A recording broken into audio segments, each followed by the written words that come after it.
All right. Well, sports fans, get ready. We're here in the dark, live with Neve. We're almost at Halloween. It's going to be scary. Ah! Scary. Scary. I'm scared. There's people here, stick people. Slender Man's got me by the neck and he's throttling me.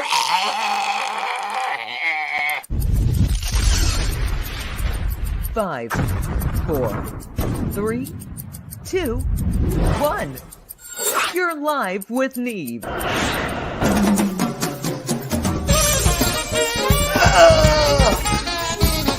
It's Halloween. Fucking Chucky's stabbing me in the throat.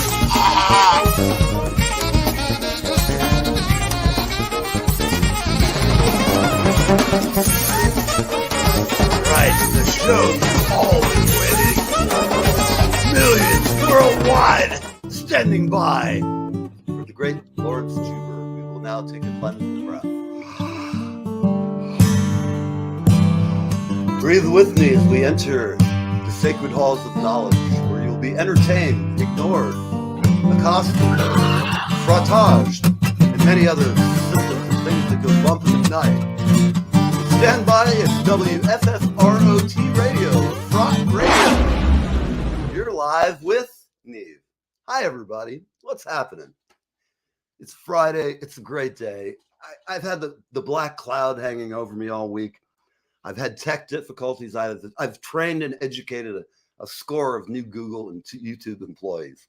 They had me in technical hell for the past week, and I just called this Jamaican voodoo lady over in Brooklyn, and I had her put the most mojo awesome spell on these people.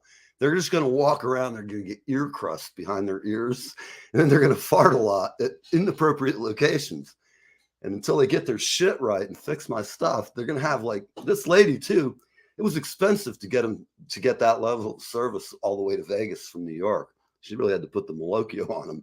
But what was really cool is it actually worked. They're calling me, begging me to not air the show, but that's okay. I have video footage from our discussions back and forth. I tell you this, they charged me $200. And that's when the smoke started to pour from my ears. It was for a client of mine who I love, and we had something occur with them that went up and couldn't be taken down. And then they locked me out of YouTube Studio. And I don't even know. I've never been fired for any of the horrible things I say here on the show, but apparently my attitude was a little crappy. So going back, today we have some news here. I'm trying to find something good.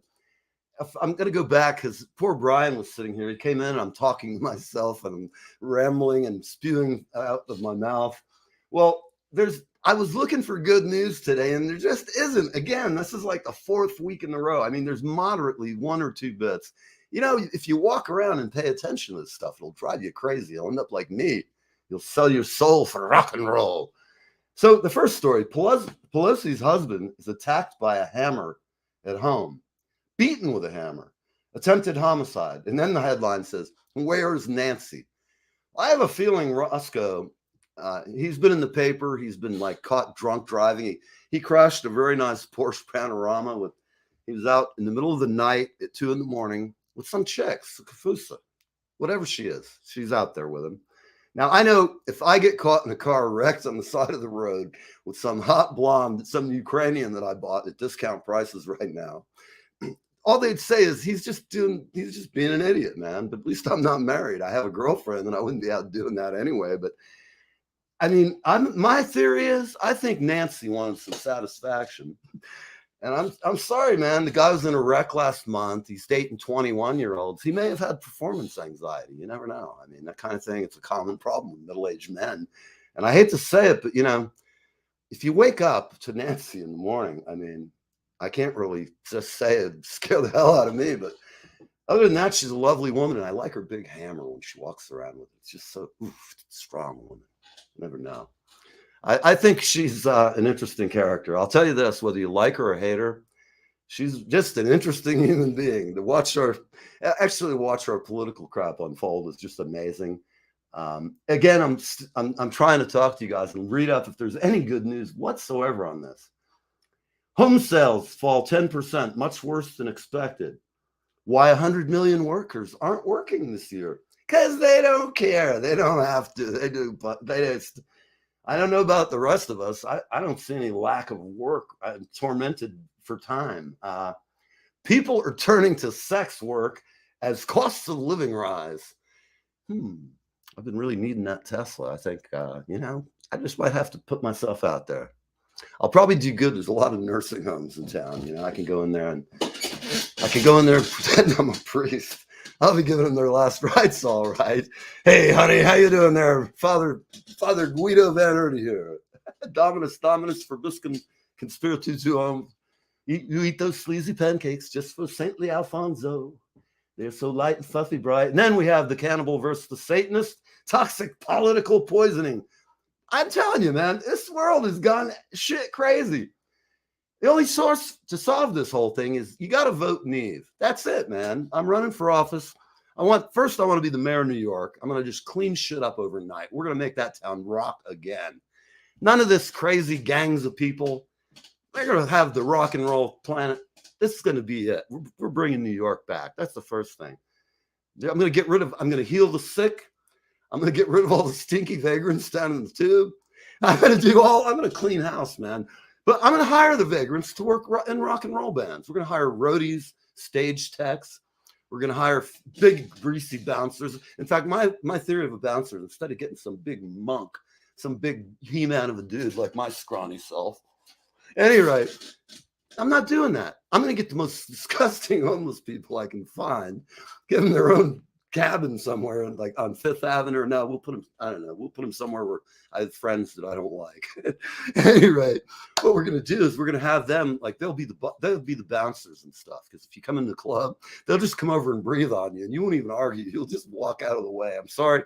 I've been fucking panhandled shitless the past 2 times I've been in New York, and I'm like really a gullible.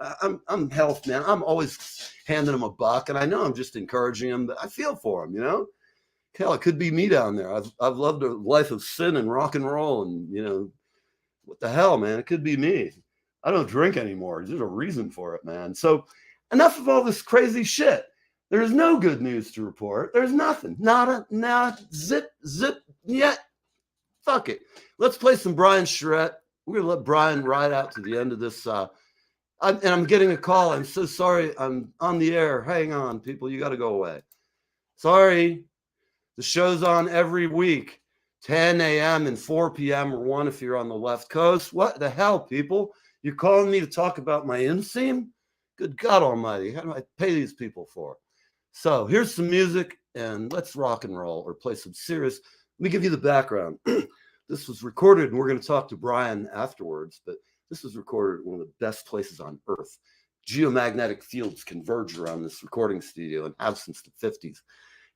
Rudy Van Gelder, what a great name. It's almost as great as my Van Erdy moniker, but built an unbelievably cool jazz house of music. And all I can say, you all who love jazz have heard Miles and Sonny Rollins, all amazing amount. But now I got a friend of mine who's freaking played there. And I even tried to get myself, I tried to skank my way in to be his like towel boy or something, but it was a closed session. So I have not yet been in. I've been there, but not on that occasion. And this recording, not only is the arrangement killer, it's just perfect. The sonics of it. I sat here and listened to it twice today, looking at the ocean going, and I had no neighbors home, which was killer because I cranked it up. I had my sub on. You can hear the bass nice and low, rumbles your ass. But here we go. Let's see if I can get it to play real quick. Brian Charette's right here. And here we go.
on here.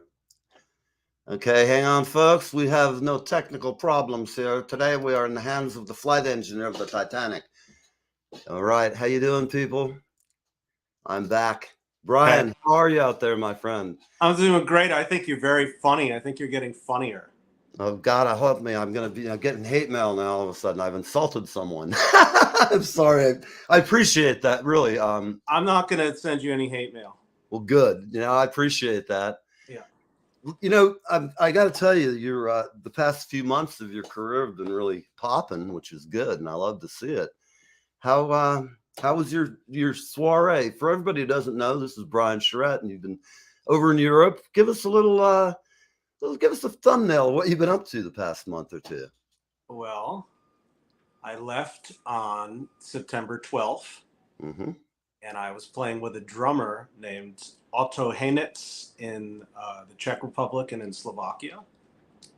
And also in this group was Ossian Roberts, who's a great tenor saxophonist. Mm-hmm. And we had a really lovely time. We played in some medieval castles. Nice.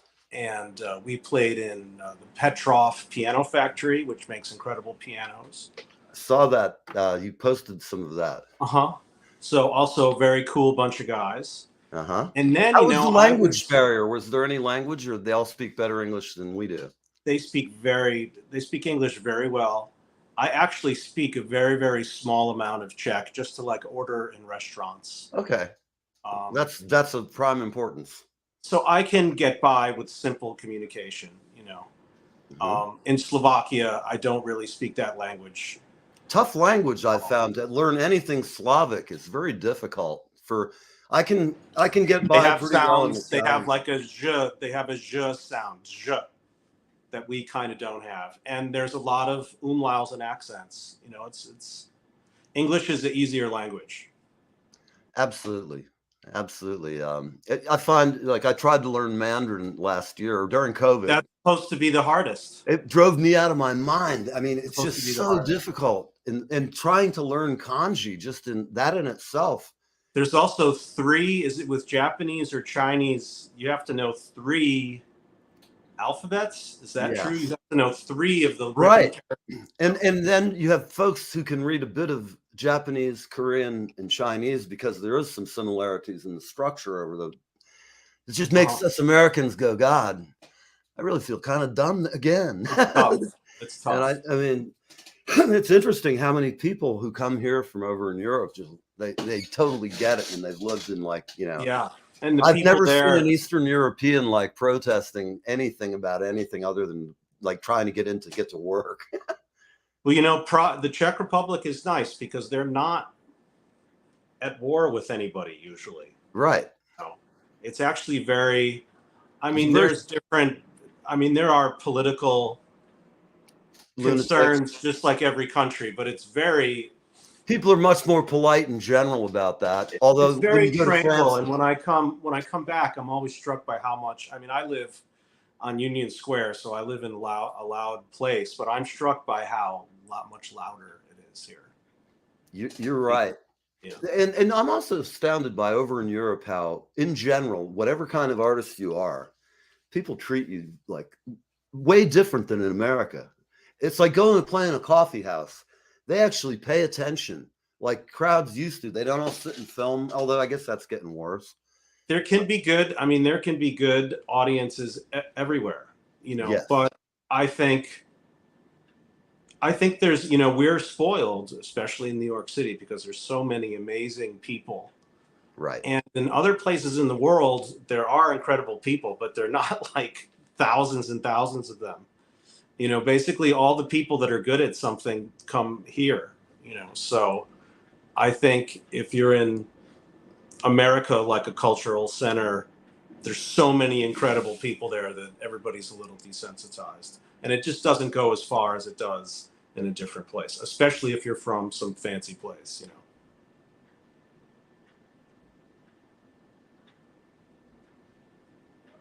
Oop, did I lose you? I can't hear you. Hello. Hey, there we are. There you are. There you are. Can you hear me okay? Yes, I can. Very good. It seems to me that the level of musical education is you know, a little better than ours. They like kids I've heard had a Tonmeister degree. I'm like amazed at what the curriculum was. I read all the things that go into that, and Uh-huh. a lot of work. There are good music schools in New York that are tough. Oh, absolutely. Yeah. Well, yeah, there's great musical schools. Like if you go to Juilliard, I don't think that's easy curriculum. Not at all. No, no, Yeah. I don't think it is. And Berkeley, I mean, they're all. I guess I'm talking about. It seems to me that a lot of European people who it's just appreciated more, and like Well, you know, being it's American. old. It's older. It's a much older. I mean, our country is, you know, a fraction of the age of the. Right. I mean, you walk across the Charles Bridge. I think it was made in 1400. You know. Yeah, exactly. So it's a longer. Classical music has such deep roots there. You know. Right. And I was actually playing classical music even more east than that, and it was really an incredible experience. It does feel very sacred. It feels very cherished, you know. I always feel when I go into some of these historic venues, like at Rudy's or any of the jazz venues in New York, you walk in, you can always say the history. It's like it's in the air, man. It's like mojo. Sure. You can just feel it. Sure. I imagine I haven't played in some of the clubs you have, but playing at Birdland, to me that's something. Our friends, of course, that to me is something that there's no other Birdland. That's just it. And you look at the musical history and Mo, what's his name, the guy who originally started it, alleged mobster. I can't. It's on the tip of my tongue, but I can't think of his name. But I don't know who that is. Mo Levy. Mo Levy. And Mo was a tough guy. And the best imitation I can do of him is, what do you mean? What do you mean it said I paid somebody to beat his ass? Nah, I beat his own ass myself. That's a bunch of crap. I don't like you either. You don't come around my club. Did you know that guy? Did you know that guy? Fearsome man who found Did you know him or see him or hear him? I know of him. In fact, if you Google and YouTube his history, all I can tell you, Piano Man, you better be on time tonight, okay? The boss is a little pissed off. His old lady dumped him, and he might take it out on somebody, an inanimate object, the piano player, the cookie, the bookie, the cook, who knows? I've been that piano player. I imagine you have. Some about the entertainment biz. You see such a wide variety of mankind at their best. That's for sure. And sometimes they're worst, or sometimes we enlighten them, bring them to a higher sphere. Not often, but you get a little bit of everything. It's a great. We're just good therapists, I think. Like when I listen to your music, I just listen to that cut, and it just made me feel great. It swings so nice, and I have to say, it's just really a great piece the way you cut it. I'm glad you like that. This song is called Highball, right? This one, right? And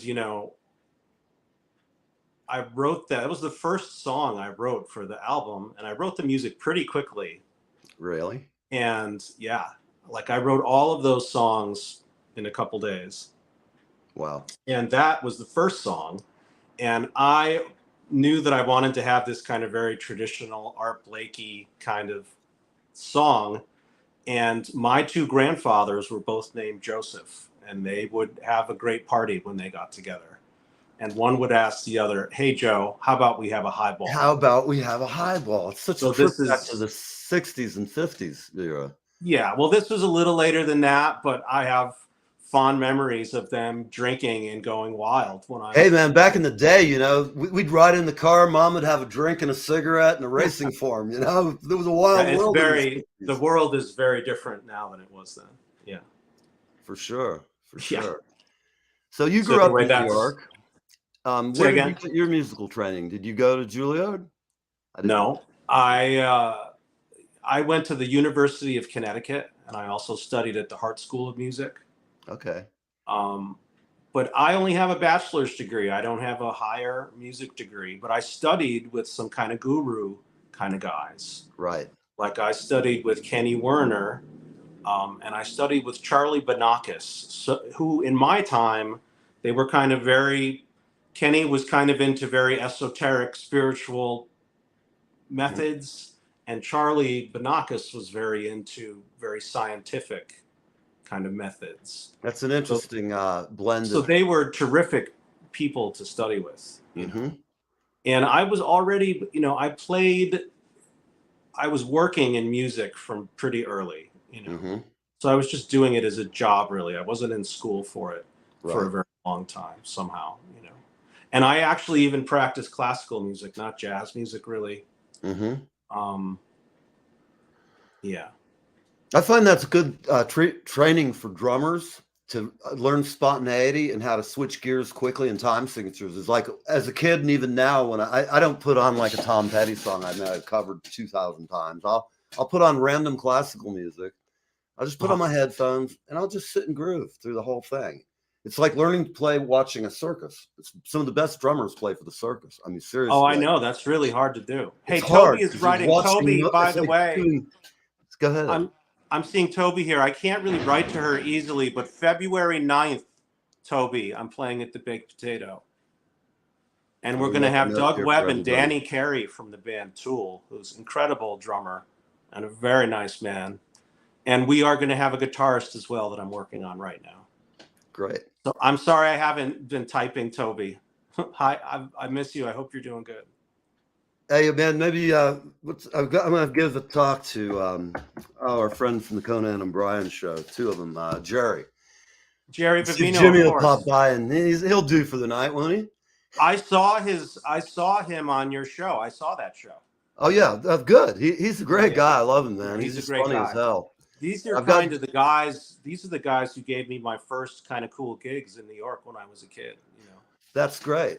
They were a hell of a musical family. I mean, Uncle, you know, Floyd and the dad was amazing too. You know, Dad. Yeah, you know, I grew up in I didn't grow up in Glen Rock, but I grew up just up the street from those guys at Wyckoff.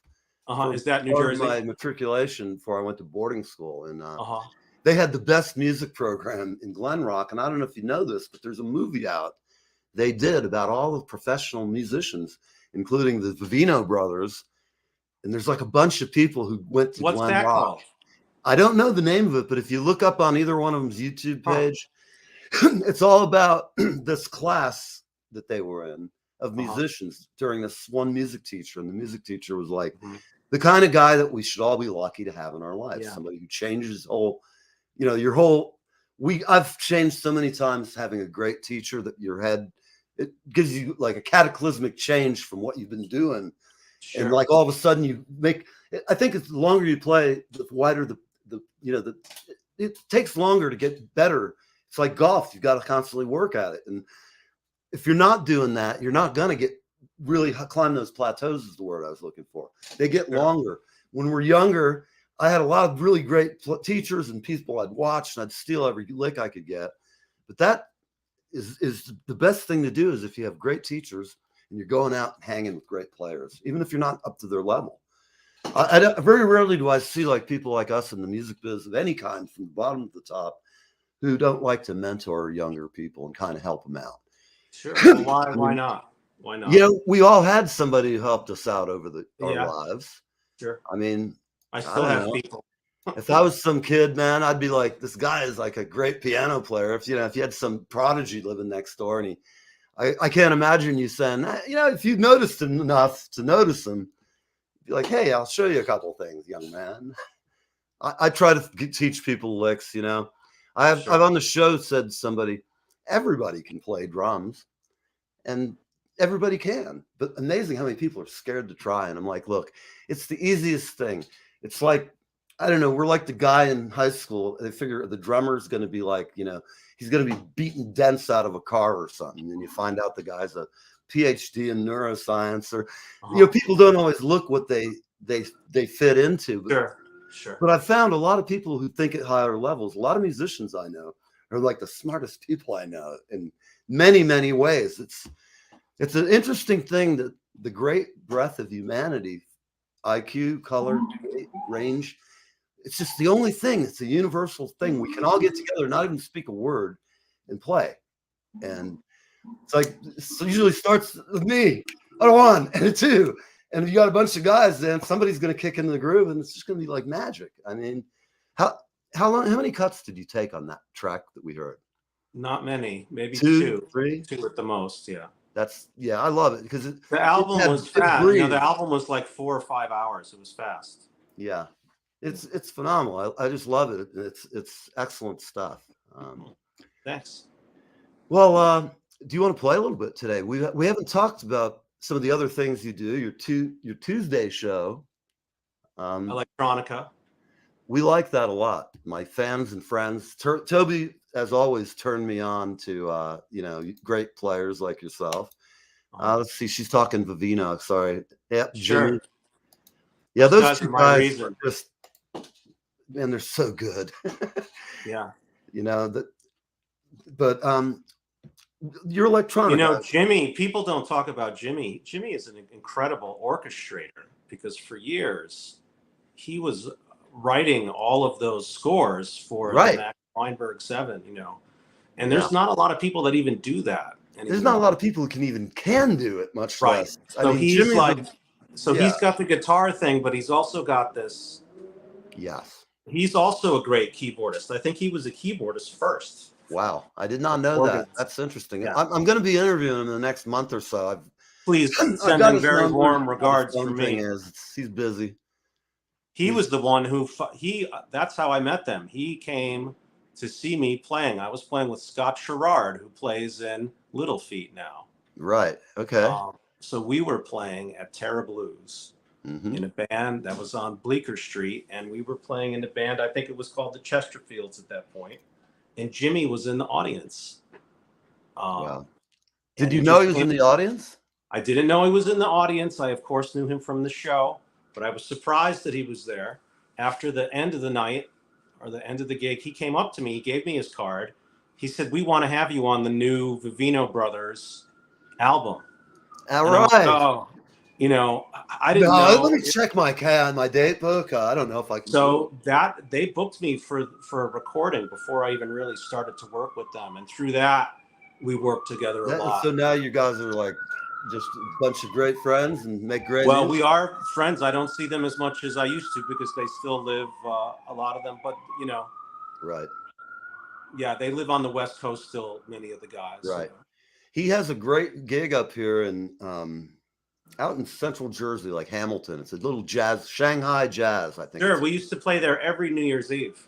Okay, well, I love that place. That is just like, I haven't caught him. He's been there twice. When he was here, I had a gig or something. It just pissed me off. Couldn't get the dates. Around like 2000, we would play there. We played there like 5 years in a row, every New Year's Eve. Right. We played with Lou Soloff on trumpet. Right. It was the really drummer from Saturday Night Live played with him last time. Sean Pelton, right? Yeah. Yeah. Good player. God, he's a beast. He's terrific. Yeah. So yeah, apparently they do. They live out in Simi Valley. Right. Robbie Robertson too, the keyboardist for Frankie Valli. Because Jerry. Yeah. Do you know his piano player, Robin? Yes, I know him very well, and I know the drummer in Frankie's band, Andy Sinisi. I bet Toby knows Andy too. Is one of my very close friends. It is so weird to me how this whole musical world of people I met in Tampa, in Florida, 40 years ago, and they're all tied together in some weird Venn diagram of musicians. You know, it's pretty funny. So I was let's talk about electronica. Jumping around a little bit. But what got you into it? Is this something you were taken by because you know? Just something you heard, or what? Well, not that it was electronica per se, but very early, I had when I was a kid radio that would get a ship to shore channel.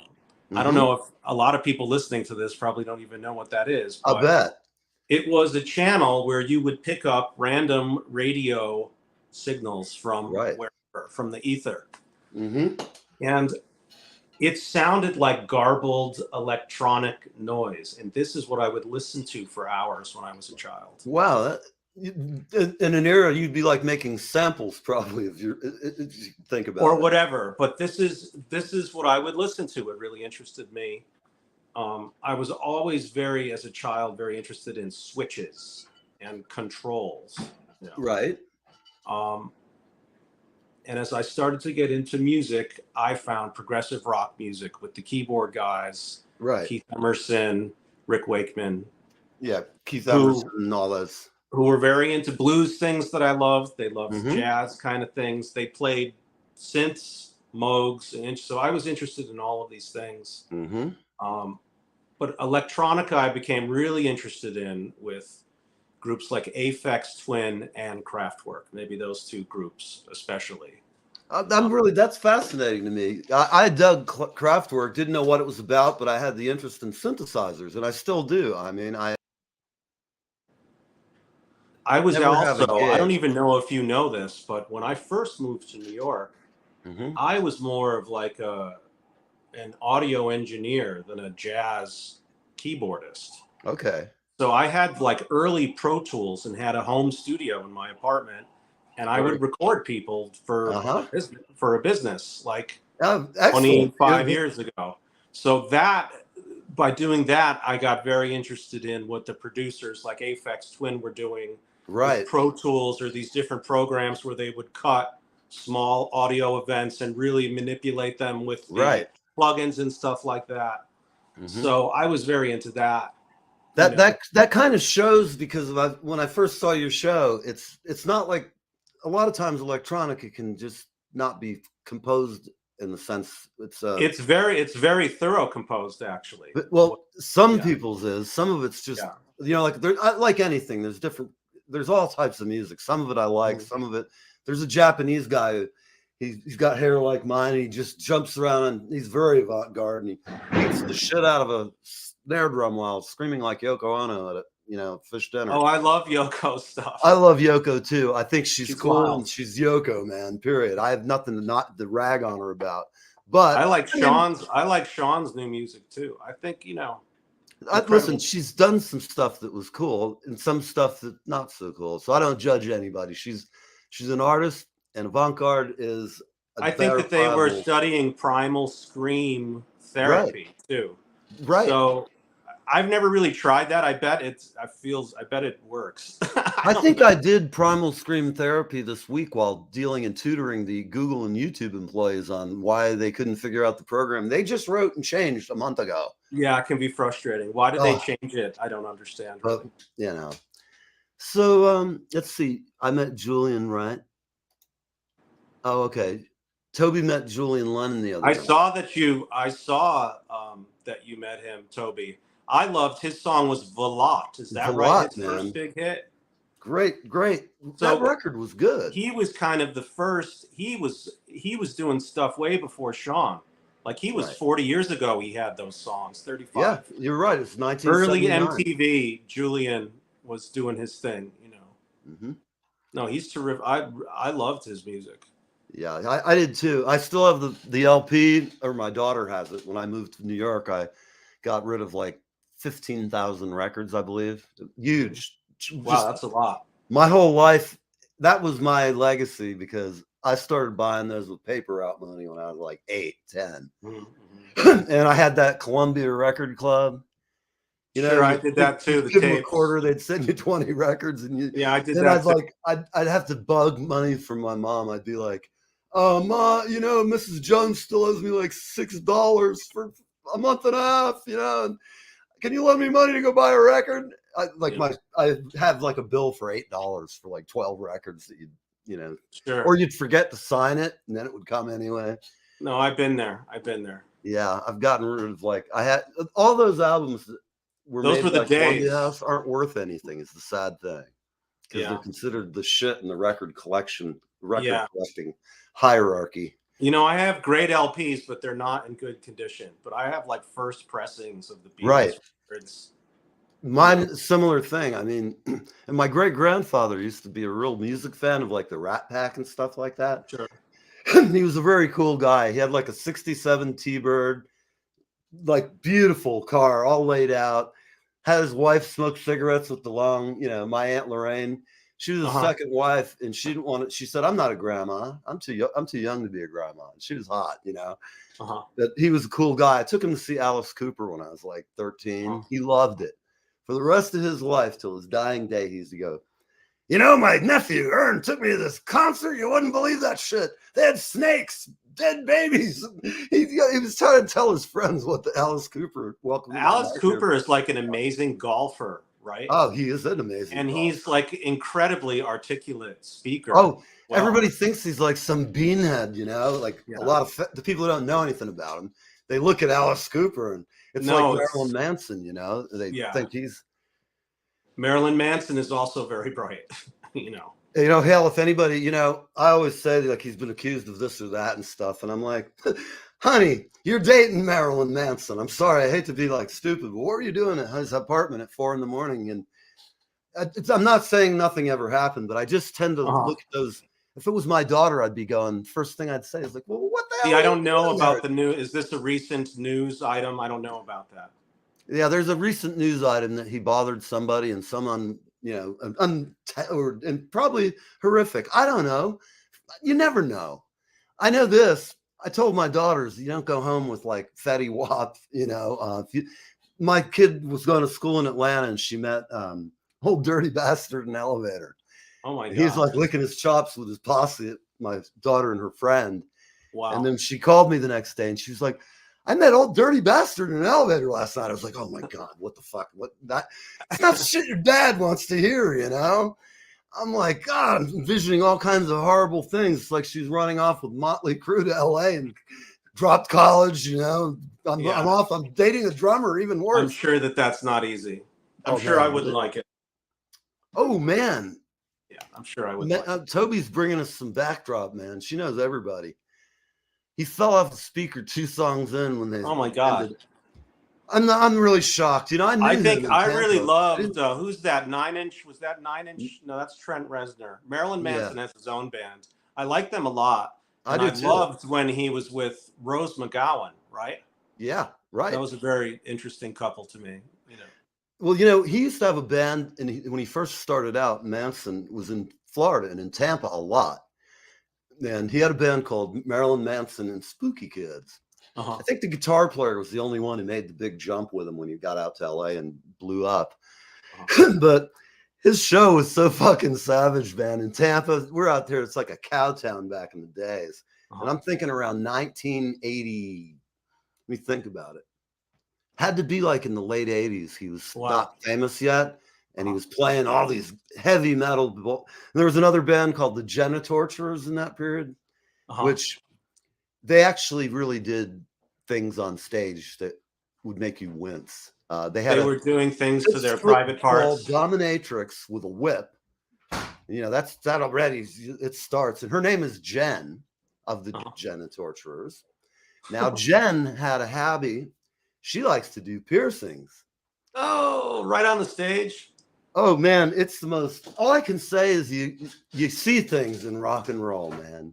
Some things that aren't polite for dinner conversation.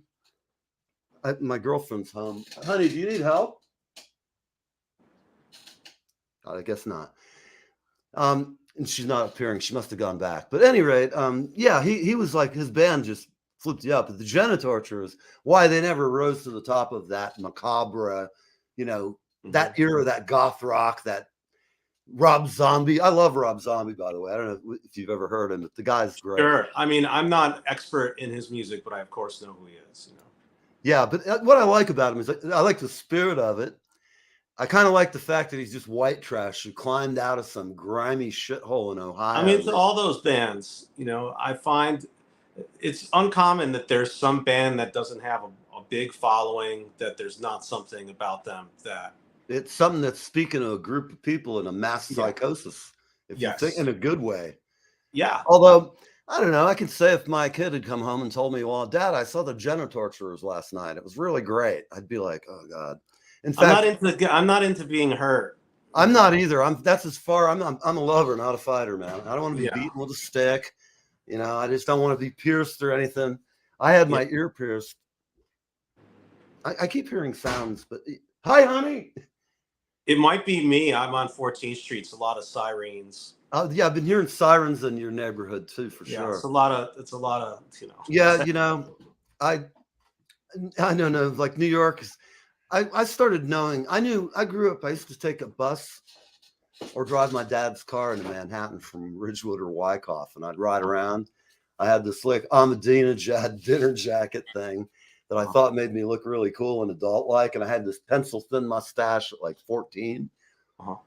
Driving a big red caddy with the top down, and me and my buddy are riding around, go down to Times Square, pick up a couple of joints, ride up the East Side Parkway, go over to the other side, to the West Side, drive down that, do that a few times, waving at girls. We're like total putzes, man, you know, no world experience. It's like we didn't get killed and raped, you know, but the dangers of New York, Times Square in like 76 and shit was really, really greasy, man. I'm sure. And when I'd go there, I'd be like, you know, this dumb goob from the country. I'd walk to the Museum of Natural History. I'd, you know, go to the MoMA or whatever. I just wander around New York because I found out I could. And the allure of it was my folks didn't know. It's just kind of secretive. I learned how to get on a bus. And it's like rites of passage shit, you know. And you were from what town in New Jersey?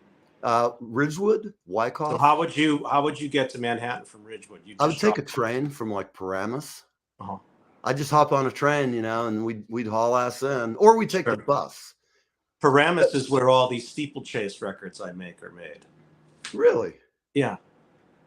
Interesting. That guy is a great studio there. That was like the beginning of the modern mall in America. It was Paramus. Really? Yeah, we kind of invented Paramus Park as like one of the earliest malls. I didn't know that.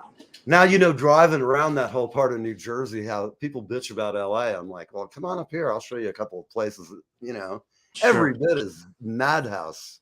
So I know Paramus. I know driving there very well. I know it very well. You know. Did you ever live in Jersey and do the commute thing? No, I always lived in the East Village. Excellent. Well, that's you know, I stopped driving a car in long decades. I just don't drive in if I don't have to. Yeah. Unless I haven't had a car in 30 years. That's great. I drive sometimes, but I don't own a car. Right. You ever get like one of those what do they call them, cricket rentals? I always see those little things. You can just rent them online and you're off. I don't really do that. It's, you know, I work with the gentleman and we split the driving when we go to the Midwest, or I fly to the West Coast, or I fly to Europe, wherever I'm going. And sometimes I drive something there, you know, but I don't really rent stuff too much. I don't really rent cars. Well, that's good. You know, if you don't have to drive, I mean, it's not a cheap option anymore. You know, even in LA, it's cheaper to take the ride sharing than to rent a car, especially if you want to get the insurance. And if you know. Yeah, absolutely. Because driving there and renting a car, and last time I was running in Los Angeles, a long decade ago, I went and rented a car. My boss rented me a 5.0 red, you know, crotch rocket of a car. And the thing was, I know my boss really good. And when I go to pick up my rental car, I'm always like, I'm driving a Yugo or a used. I mean, I know what his budget is. And so they go, here's your keys, Mr. Van Erty. I looked at it and he goes, it's right over there, that red, you know, Mustang. And I went, you got to check this before you drive off with this. I don't think this car is right. I think it's probably like that shitty little, you know, whatever that small Taurus thing or whatever they had. Yeah. He goes, no, your boss, Mr. Arthur, said to tell you enjoy the car. And so I had a call running on the 10 to Vegas to my boss. And I went, hey, bud, thanks for the car. That was really cool of you, you know? And it made my day, because you got to have a nice rod when you're driving around in Los Angeles. Yeah. I don't think I had that great of a car.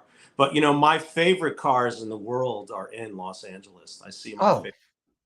Yeah. You know, my favorite car, and I've only seen one in person. You were talking about Thunderbirds. For me, it's a 1957 Thunderbird with a small circular window in the back. Do you know these ones? And there is a guy that has like a silver sparkly one on the Sunset Strip. And I've always loved this car. I had it as a Matchbox car, and I've always loved it. And I've never seen one. And then I was walking in West Hollywood and I saw the actual model. I've only seen it once. So that was good. Nothing like wandering around looking at all the various sites of Los Angeles. Yeah, it's beautiful. I love it there. It's like an Definitely. alien planet, you know. So, you want to play? Let's play some electronica. I'm sitting here just having a nice wandering conversation, and Sure. Do you have some there? Do you want that you have to play, or do you want me to play? I can play some here. I just don't have direct audio. played. Um, I can try it. You can tell me if I'm clipping. okay, You ready? I'm ready. Let's. How's that sound? I can hear it. I like the. Here we go, people. This is how you build an electronica. Toby had a T-Bird, She had a T-Bird. a 95. Notice as Brian adds in various timbres, rhythms, and things that go bump in the night.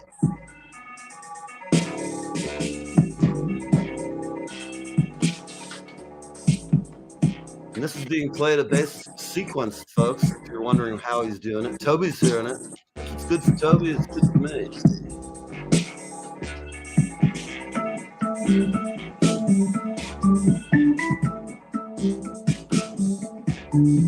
Take it away.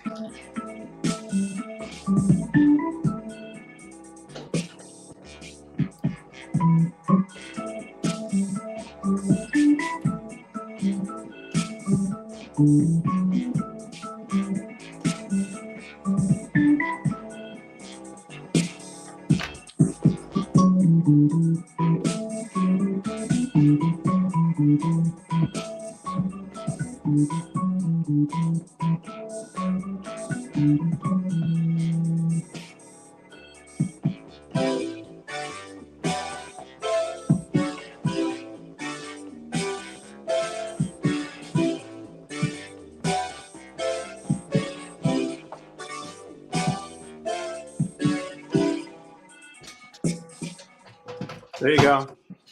I love it. That is cool, man. And I look forward, everybody watching. Brian is on every Tuesday. Mhm. What time do you come on? I'm always late. It's 9 o'clock in New York. It's 6 Right. p.m. in LA. So there you have it, folks. And Brian, thank you for coming on. You're always a blast. And, Thanks so much for having me. and I talked to you. We're going to be doing our big Christmas hoopla thing, and we're going to have all religions. We're going to have all kinds of stuff. We're going to have a little klezmer going. We're going to have some Christmas bells. I know all those songs. And yeah, so people, during our Christmas thing, if you're out there and you're anybody who's been on before, I'm looking for Christmas people, and we're just going to sit around and have a big, fun, dysfunctional family Christmas at Live with Neve. And on that, I'm going to let Brian lead us out. We're off to the races, people. Give us a little dog track or some kind of game show music. Game show music? Yeah, let's roll us out like, we're closing out the night. Baseball. There we go. Try baseball.